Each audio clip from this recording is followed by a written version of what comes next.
Seorang pemudik di Gorontalo tertinggal kapal di pelabuhan penyeberangan Gorontalo. Pemudik tersebut hanya bisa menangis dan kini menunggu pemberangkatan kapal selanjutnya. Pemudik bernama Angel ini terisak, tangisnya pecah di pelabuhan penyeberangan Gorontalo usai tertinggal kapal.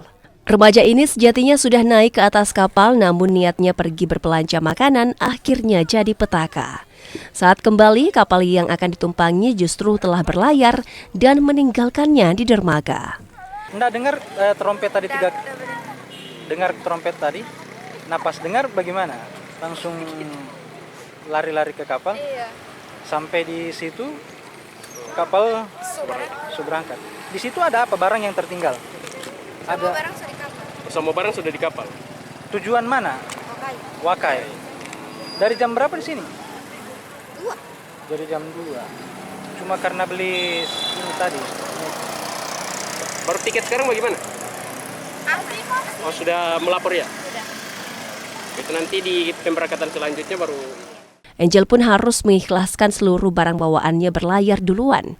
Dirinya telah melaporkan kasus ini ke pihak pelabuhan dan kini menunggu jadwal kapal selanjutnya. Kris Kamisma, Kompas TV Gorontalo.